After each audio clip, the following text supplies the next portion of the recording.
Hi friends, என் பேர் கிரிஜா. நான் என்னோட பிஸ்னஸ் பற்றி, அதாவது சாரீஸ் அண்ட் ஜுவல்லரிஸ் எப்படி சேல் பண்ண ஆரம்பித்தேன், எப்போ ஸ்டார்ட் பண்ணேன் அப்படின்ற என்னோட ஜேர்னியை நான் குட்டி குட்டி பார்ட்ஸாக அப்லோட் பண்ணலான்ட்டு இருக்கேன். உங்களுக்கு பிடிச்சிருந்தா லைக் பண்ணிவிட்டு சேனலை நல்லபடியாக ஃபாலோ பண்ணிக்கோங்க. இன்ஸ்டாகிராம் பேஜையும் நீங்கள் ஃபாலோ பண்ணிக்கோங்க.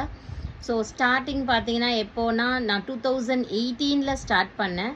ஸோ ஆல்மோஸ்ட் உங்களுக்கு பார்த்தீங்கன்னா ஒரு 7 இயர்ஸ் ஆயிடுச்சு நான் ஸ்டார்ட் பண்ணி. 2018 டைமில் காலேஜில் அசிஸ்டன்ட் ப்ரொஃபஸராக ஒர்க் பண்ணிகிட்டு இருந்தேன். அந்த டைமில் ஒரு கான்ஃபரன்ஸ் வந்தது. ஸோ கான்ஃபரன்ஸ்க்கு எல்லோரும் சாரீஸ் எடுத்திருந்தோம். ஸோ சாரீஸ்க்கு மேட்சிங்காக ஜுவல்லரிஸ் வாங்கலாம் அப்படின்றதுக்காக எல்லோரும் ஸோ கடையிலையும் போய் பார்த்தோம், செட் ஆகலை. சரி ஆன்லைனில் பார்க்கலாம் அப்படின்ற போது ஆன்லைனில் சர்ச் பண்ண எனக்கு ஒரு இன்ட்ரெஸ்ட் வந்தது. நம்ம ஏன் ஜுவல்லரி சர்ச் பண்ணிகிட்டே இருக்கோம், நம்ம ஏன் பண்ணக்கூடாது, அட்லீஸ்ட் ஏன் ரீசெல்லிங் பண்ணக்கூடாது அப்படின்ட்டு யோசித்தேன். ஸோ நெக்ஸ்ட் பார்ட் பார்த்தீங்கன்னா நெக்ஸ்ட் வீடியோவில் நான் சொல்கிறேன்.